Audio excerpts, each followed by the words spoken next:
What I'm about to tell you sounds like fiction, but every word is documented truth.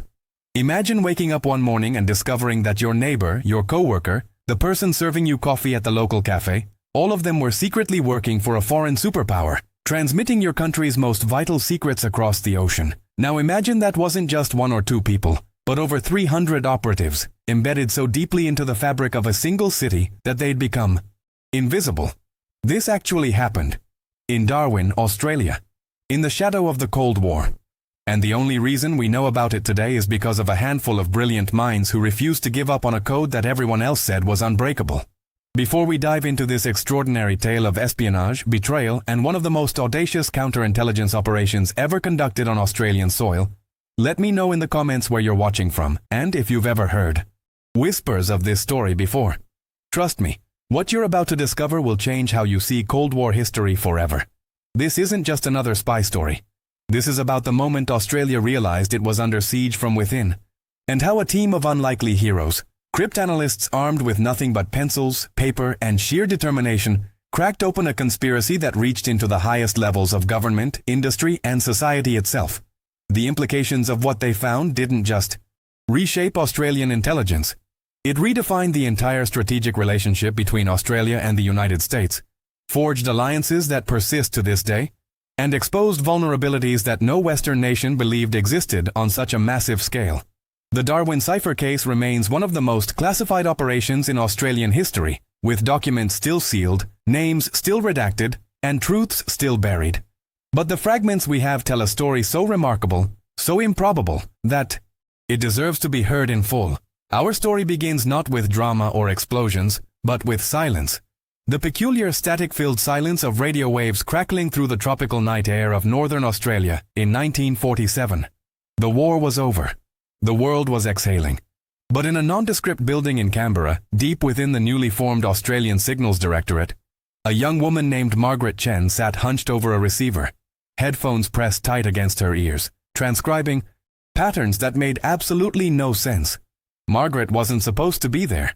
As a Chinese-Australian woman in post-war Australia, she'd faced discrimination at every turn.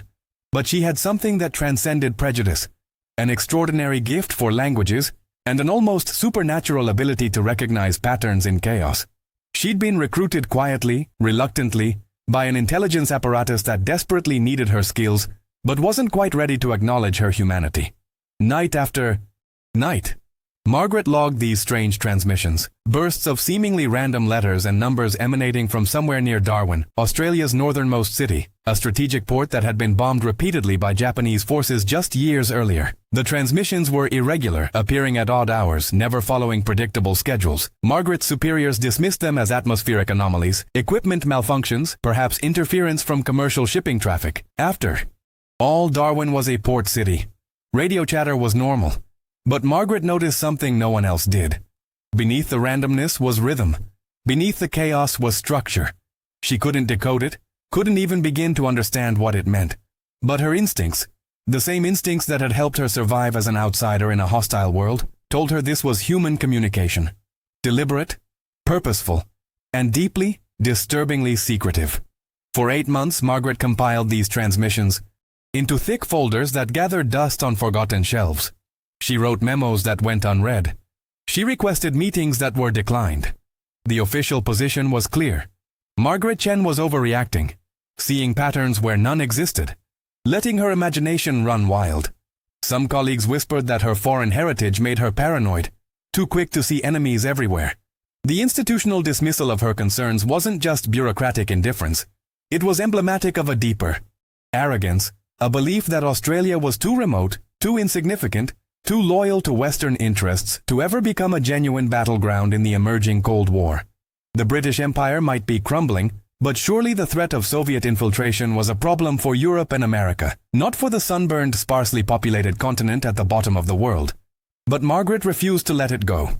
She began working double shifts, sacrificing sleep and health, meticulously cross-referencing transmission times with shipping schedules, weather patterns, known Soviet radio frequencies documented by British and American intelligence. She taught herself rudimentary cryptography from borrowed textbooks, studying Caesar ciphers, substitution patterns, frequency analysis, Anything that might give her an edge. Her colleagues thought she was obsessed, perhaps even unstable. Her supervisor, a career bureaucrat named Howard Finch, a man whose entire identity was wrapped in protocol, hierarchy, and the comfortable certainty that nothing truly dangerous could happen on his watch, called her into his office one gray morning in March 1948. Howard was the embodiment of institutional complacency, a man who wore his mediocrity like armor, who believed that following procedure was the highest form of patriotism, and who viewed anyone who questioned established wisdom as a threat to the natural order. He looked at Margaret across his meticulously organized desk, his expression a mixture of pity and irritation, and told her in no uncertain terms that she was wasting government resources on a fantasy. "Miss Chen," he said, his voice dripping with condescension, "I understand that your background makes you perhaps more anxious about foreign threats than those of us with deeper roots in this country. But we cannot allow personal paranoia to dictate operational priorities.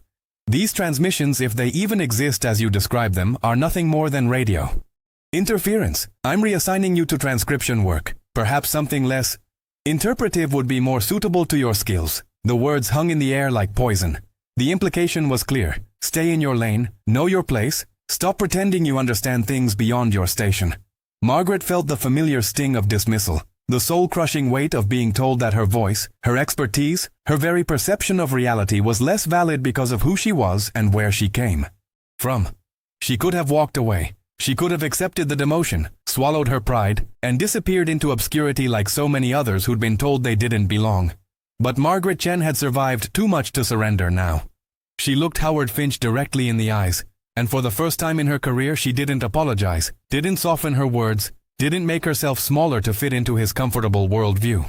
"Mr. Finch," she said, her voice steady and clear, "with all due respect, if you reassign me before allowing me to present my full analysis to someone qualified to evaluate it, and this turns out to be what I believe it is, you won't just have failed as a supervisor, you'll have failed your country.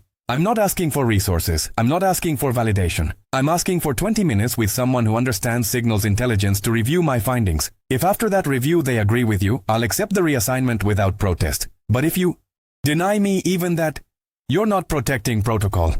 You're protecting your ego." The silence that followed was electric. Howard's face flushed crimson. In his entire career, no subordinate, let alone a woman of color, had ever spoken to him with such directness. He could have fired her on the spot. He should have, by every instinct of his bureaucratic soul. But something in Margaret's unwavering gaze, some quality of absolute certainty, gave him pause. Perhaps it was fear.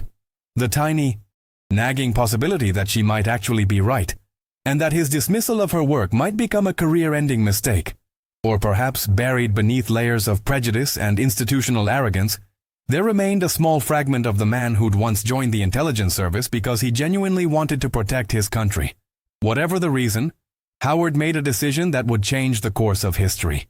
He picked up his phone and called the one person he knew who might take Margaret's claim seriously, a British cryptanalyst on loan from GCHQ named Dr. Edmund Price, a veteran of Bletchley Park who'd helped crack German Enigma codes during the war and who now served as a consultant to Australian intelligence.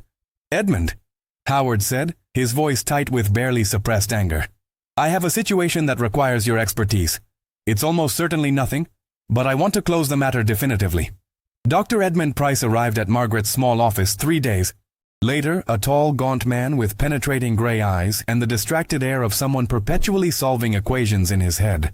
He'd survived the horrors of wartime code-breaking, witnessing firsthand how tiny fragments of intercepted communication could mean the difference between victory and catastrophe. Unlike Howard, Edmund had learned long ago that the most dangerous mistakes in intelligence work came not from overreacting to potential threats, but from underestimating them. He sat down, across from Margaret without preamble, without the performative courtesy that usually preceded such meetings, and simply said, "Show me what you have. And please, Miss Chen, assume I know nothing. Start from the beginning." For the next 6 hours, Margaret walked Edmund through her findings. She showed him 8 months of meticulously logged transmissions, frequency patterns, timing correlations, linguistic anomalies that suggested the use of a polyalphabetic cipher with characteristics similar to but distinct from known Soviet encryption methods. She demonstrated how the transmissions always originated from approximately the same geographic area, a triangulated zone encompassing Darwin's Port District and surrounding industrial areas. She presented evidence of intentional signal obfuscation, deliberate variations in transmission times designed to avoid pattern detection, and most disturbingly, a dramatic increase in message traffic coinciding with specific Australian government announcements regarding port development, military exercises, and resource exports. Edmund said nothing during the presentation, his expression unreadable, occasionally making notes in a leather-bound journal that never left his side. When Margaret finally finished, exhausted and emotionally drained, she leaned back in her chair and waited for the verdict she'd been waiting months to hear. Edmund was silent for a long, agonizing moment, studying his notes, cross-referencing pages. His mind working through possibilities at a speed that would have seemed supernatural to anyone who didn't understand the unique genius of trained cryptanalysts. Finally he looked up, and Margaret saw something in his eyes that sent chills down her spine.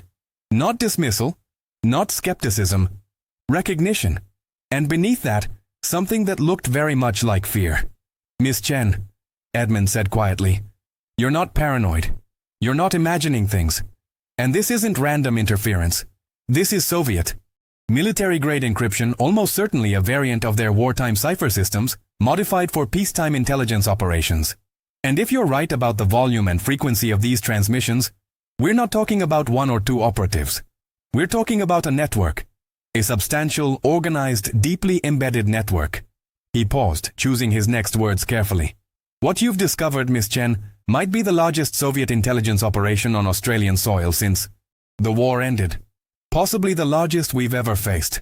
And if that's true, we need to move very carefully, very quickly, and with absolute secrecy." The room seemed to contract, the walls pressing in as the full weight of Edmund's words settled over them. Margaret had known on some instinctive level that this was serious, but hearing it confirmed by someone of Edmund's caliber transformed suspicion into terrifying reality. "What do we do now?" she asked. Edmund stood, gathering his notes with deliberate precision. "Now," he said, "we build a team. A small team. People we can trust absolutely. And we do what I spent 5 years doing during the war. We break their code, we read their secrets, and we dismantle their network piece by piece. But Miss Chen, you need to understand something. If we're right about this, if there truly are dozens or even hundreds of Soviet operatives operating inside Darwin, then we're facing an infiltration that goes beyond simple espionage. This suggests coordination at levels we barely understand, recruitment networks that have been operating for years, and most troublingly, the possibility of collaborators within our own institutions. This won't be like the war, where we knew who the enemy was. Here, the enemy looks like us, sounds like us, and has every reason to eliminate anyone who threatens to expose them. Are you prepared for that?" Margaret thought of all the times she'd been dismissed, underestimated, told she didn't belong. She thought of the comfortable arrogance of people like Howard Finch, who believed threats only existed when they chose to acknowledge them. She thought of how close this discovery had come to being buried forever, lost in bureaucratic indifference, and she made a decision that would define the rest of her life. "Dr. Price," she said, "I've spent my entire career being invisible, being dismissed, being told my perspective doesn't matter. If what we're facing is as serious as you believe, then invisibility is exactly what we need. They won't see us coming because people like Howard Finch trained them to believe people like me don't matter. So yes, I'm prepared. Let's find out exactly what we're dealing with."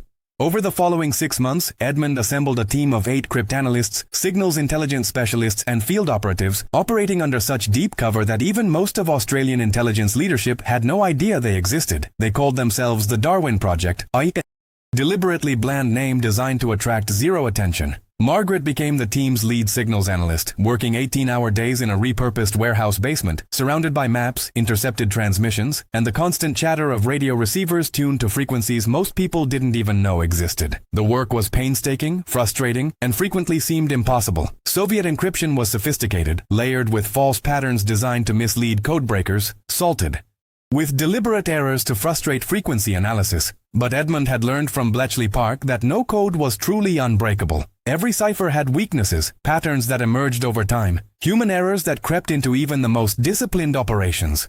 The breakthrough came on a sweltering November night, when Margaret noticed something so subtle that she almost dismissed it as coincidence. Certain transmissions, when analyzed together, shared a peculiar characteristic. They all occurred within 30 minutes of sunset, regardless of day or season. It seemed like a meaningless detail, but to Edmund, it was the thread that would unravel everything. "They're using environmental cues," he explained to the team, his excitement barely contained. "Sunset provides a consistent visual reference that doesn't rely on synchronized watches or vulnerable time signals. It's brilliant, actually. Low-tech, nearly impossible to detect without months of data. But it also means they're disciplined, following protocols that require coordination. And coordination requires command structure. If we can map the transmission origins during these windows, we can start identifying geographic clusters. And clusters mean safe houses, meeting points, operational centers." The team worked through the night, plotting every sunset window transmission onto a detailed map of Darwin and surrounding areas. What emerged was breathtaking in its scope and terrifying in its implications. The transmissions didn't come from one location, or even a dozen. They came from everywhere. The port authority, the rail yard, government offices, the post office, a fishing cooperative, a church community center, even the local university. And the sheer volume suggested not occasional messages, but constant communication. A network so vast and so deeply integrated into Darwin's daily life that it had become functionally invisible, hiding in plain sight like a cancer metastasized through every vital organ. "Mother of God," whispered one of the team members, staring at the map covered in colored pins, each representing a transmission origin. "How long has this been going on?" Edmund's expression was grim. "Years. Maybe since the war ended. Maybe longer. This isn't opportunistic espionage. This is systematic infiltration. And if they've achieved this level of penetration in Darwin, we have to assume they've attempted it elsewhere." The next challenge was breaking the cipher itself, understanding not just where the messages came from, but what they said. This required something more than cryptanalysis. It required understanding the Soviet mindset, their operational priorities, their intelligence objectives in Australia. Edmund brought in specialists, historians, Soviet studies experts, even a defector from Eastern Europe who'd once worked in Soviet signals intelligence before escaping to the West. Together they began to piece together the architecture of the cipher, identifying probable word frequencies based on assumed intelligence priorities, reports on shipping schedules, troop movements, resource exports, political developments. The final breakthrough arrived in January 1949, when the team successfully decrypted their first complete message. The content was mundane, a report on cargo manifests from ships departing Darwin for Southeast Asian ports. But the implications were staggering. The level of detail, the specificity of the intelligence, could only have come from someone with direct access to port authority records. Not an outsider conducting surveillance, but an insider. Someone trusted. Someone with legitimate access to classified information.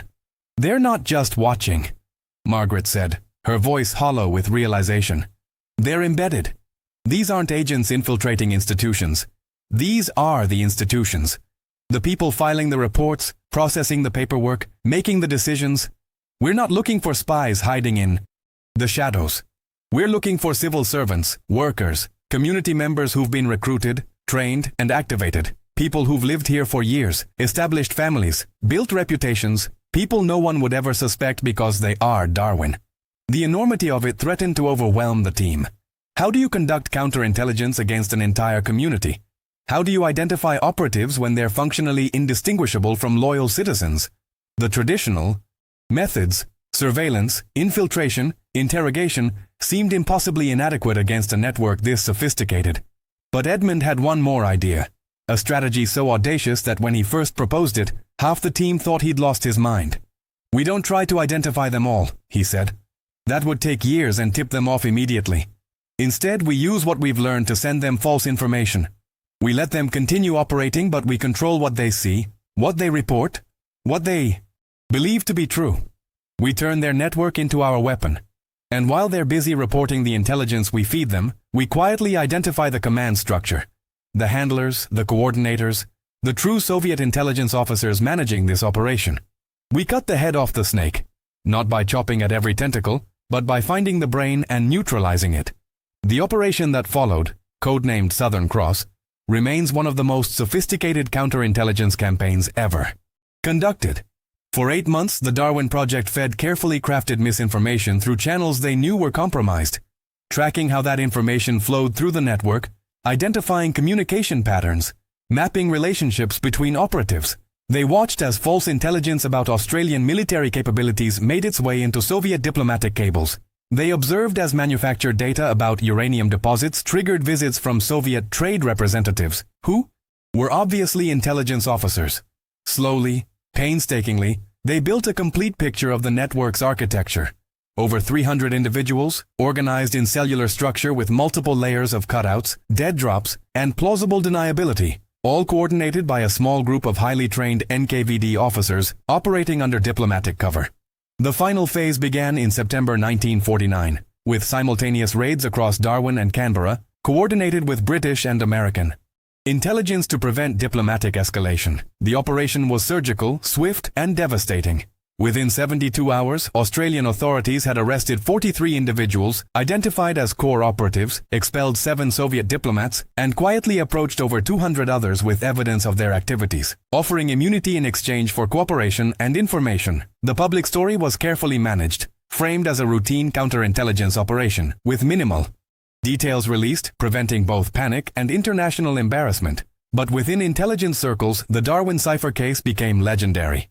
It exposed vulnerabilities no one had imagined, revealed the true scope of Soviet ambitions in the Pacific, and fundamentally transformed how Australia approached national security. Within 18 months, Australia had established new intelligence sharing agreements with the United States and Britain, created expanded counterintelligence capabilities, and implemented security protocols that assumed infiltration as a baseline threat rather than a theoretical possibility. The alliance structures born from this operation, particularly the deepening of Australian-American intelligence cooperation, would evolve into frameworks that persist today, shaping strategic relationships throughout the Cold War and beyond. But perhaps the most remarkable aspect of the entire story is what happened to Margaret Chen.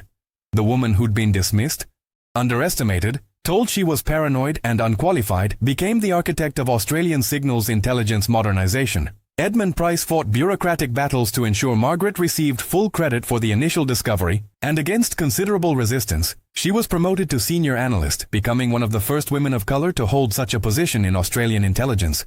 She spent the next 30 years expanding and refining the capabilities that had cracked the Darwin network, training new generations of analysts, and quietly ensuring that Australia would never again dismiss a potential threat because the person identifying it didn't fit conventional expectations. When she retired in 1978, Margaret had been decorated multiple times, though the specifics of her achievements remained classified. She never sought public recognition, never wrote memoirs, never gave interviews. The satisfaction of knowing she'd been right, that her instincts had protected her country when arrogance and prejudice nearly led to catastrophic failure, was enough. Edmund Price returned to Britain in 1950, his work in Australia complete. He carried with him a profound respect for Margaret Chen, and a reinforced belief that the most dangerous blind spot in intelligence work wasn't technical capability or resource limitations, it was the human tendency to dismiss warnings from those deemed unimportant by institutional hierarchy. He spent his remaining years advocating for diversity in intelligence services, arguing that different perspectives weren't just matters of fairness, but operational necessities that could mean the difference between security and catastrophe.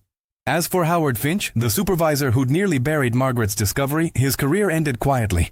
He was never publicly blamed for the near miss, never formally disciplined. But within the tight-knit world of Australian intelligence, everyone knew he'd almost let the largest Soviet intelligence network in Australian history continue operating because he couldn't imagine that a young Chinese-Australian woman might see what he'd missed. He retired early in 1951 and disappeared from public life. Some say the weight of what almost happened destroyed him. Others say he simply never forgave himself for embodying the complacency and prejudice that nearly cost Australia its security.